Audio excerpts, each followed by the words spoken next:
संसार में अनेक प्रकार के पाप हैं। किसी की हत्या कर देना पाप है, चोरी करना, बेईमानी करना पाप है। इसी प्रकार हमारे शास्त्रों में अनेकों पापों का उल्लेख है। उसी के साथ साथ एक बहुत बड़ा पाप है जिसका नाम है दुर्बलता। दुर्बलता किसकी? क्या केवल शरीर की? नहीं,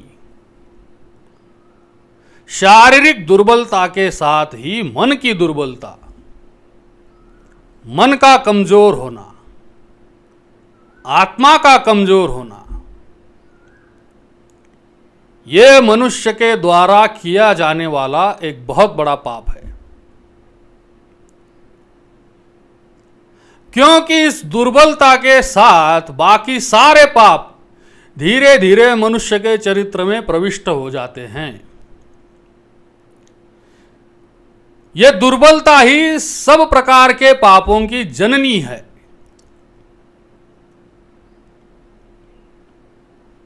जिस प्रकार जहां प्रकाश नहीं होता वहां अंधकार का साम्राज्य होता है, बस उसी प्रकार जहां दुर्बलता या किसी भी प्रकार की कमजोरी होती है, वहीं पर अन्याय और अत्याचार पनपता है। शक्ति एक ऐसा तत्व है जो हर क्षेत्र में अपना अद्भुत प्रकाश दिखाता है। व्यापार, उद्योग, स्वास्थ्य, शिक्षा या चाहे जिस क्षेत्र में आप शक्ति का उपार्जन प्रारंभ कर दें, आप प्रतिभावान बन जाएंगे। शरीर में शक्ति का आविर्भाव होने पर देह सुंदर, मजबूत एवं निरोगी बन जाता है। इससे हमारा व्यक्तित्व निखरता है और मन में शक्ति का उदय होने पर साधारण मनुष्य भी ऐसे ऐसे कार्य कर डालता है कि पूरी दुनिया आश्चर्य में पड़ जाती है।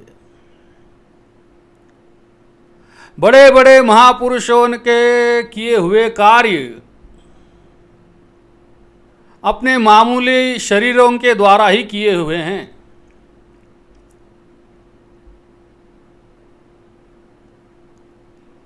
लेकिन मन मजबूत हो, निर्बल मन वाला आत्मोद्धार भी नहीं कर सकता। तो शरीर का बल, मन का बल, उसी प्रकार बुद्धि का बल, बुद्धि का बल महान है। इस बौद्धिक बल के चलते ही वैज्ञानिक बड़े बड़े आविष्कार करके संसार को आश्चर्य में डाल देते हैं।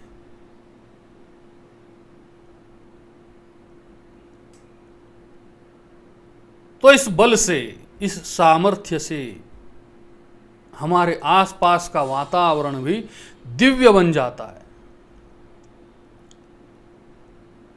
तो कहने का तात्पर्य यह है कि लौकिक और पारलौकिक सारे दुखों से मुक्त होने के लिए शक्ति की ही उपासना करनी पड़ेगी। तो यदि उन्नति करनी है, जीवन में आगे बढ़ना है, तो उसके लिए शक्ति का संचय ये मार्ग है। आपके मन में, आपके शरीर में बहुत शक्ति है। आपको करना केवल यह है कि उसे पहचान कर उस पर मेहनत करके उसका विकास करना है।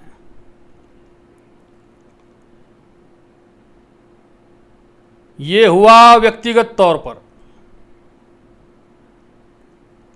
अब हम जिस युग में जी रहे हैं, जिस समाज का हम हिस्सा हैं, उसमें सामर्थ्यवान बनने के लिए हमें संगठन शक्ति की बड़ी आवश्यकता है। संगठन अपने आप में एक बहुत बड़ी ताकत है। तो सामाजिक स्तर पर अपनी सोशल लाइफ में सामर्थ्यवान बनने के लिए, शक्तिशाली बनने के लिए लोगों से मित्रताएं कायम कीजिए। किसी सत्कर्म के लिए संगठित होइए। आप जितने ज्यादा लोगों से संपर्क प्रस्थापित करेंगे उतने ज्यादा आप शक्तिशाली बन जाओगे। उदाहरण के तौर पर यदि देखें, मान लीजिए आपके परिवार का कोई सदस्य बहुत बीमार है और उसे तुरंत इलाज की आवश्यकता है। ऐसे समय में यदि आपका जनसंपर्क मजबूत है तो इस संदर्भ में जानकारी रखने वाले आपके मित्र ही आपको अच्छे से अच्छा अस्पताल और अच्छे से अच्छे डॉक्टर की जानकारी तुरंत दे देंगे। और इतना ही नहीं, वे आपकी सारी व्यवस्था भी कर देंगे। लेकिन अगर आप कहीं आते जाते ही नहीं हैं, किसी से आपका संपर्क ही नहीं है, तो फिर ऐसी अवस्था में फिर जो घटना घट रही है उसे केवल देखते रहने के अलावा आप कुछ भी नहीं कर सकते। मनुष्य समाजशील प्राणी है। हम सबको एक दूसरे की आवश्यकता है।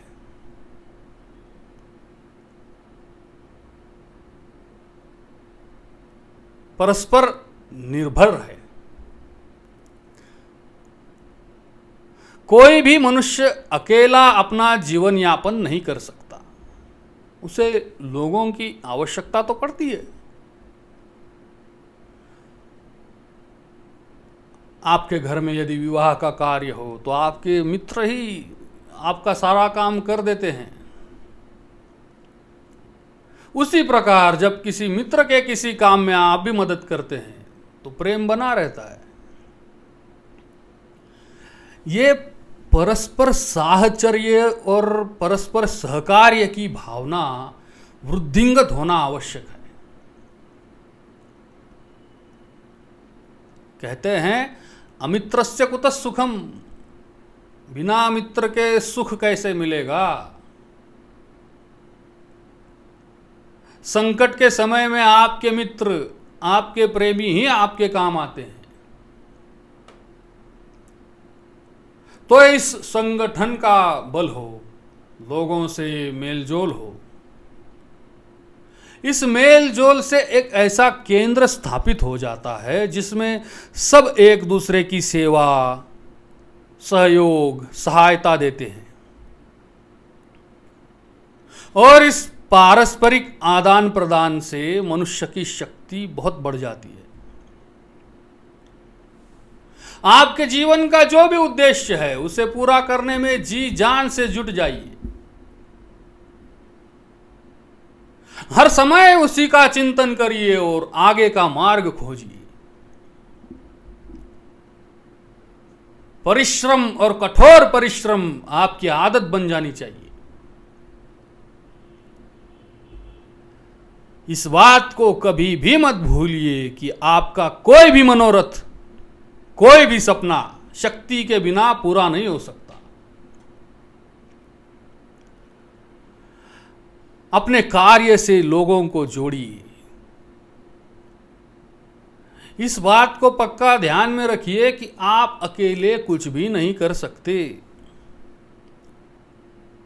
आपके कार्य को संपन्न करने के लिए लगने वाले सारे गुण आप अकेले में नहीं हैं।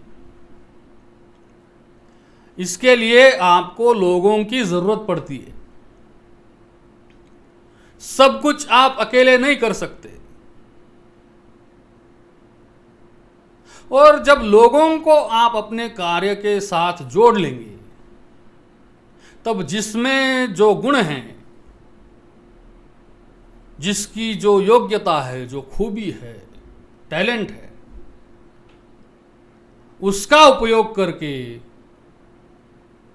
सेवा के रूप में उसका योगदान देकर वह आपके कार्य को आगे बढ़ाने में आपके साथ सम्मिलित हो जाएगा। इसी प्रकार 1 से 2, 2 से 4 सब जुड़ते चले जाएंगे और वो एक विशाल संगठन बन जाएगा। तो कहने का तात्पर्य यह है कि इस संसार में आप जहां हो, जिस अवस्था में हो, जिस किसी परिस्थिति में हो, जीवन के किसी क्षेत्र में अग्रसर होने का प्रयास कर रहे हो, तो उसी प्रकार की शक्ति को अर्जित कीजिए। इस संसार में दुर्बल रहना पाप है।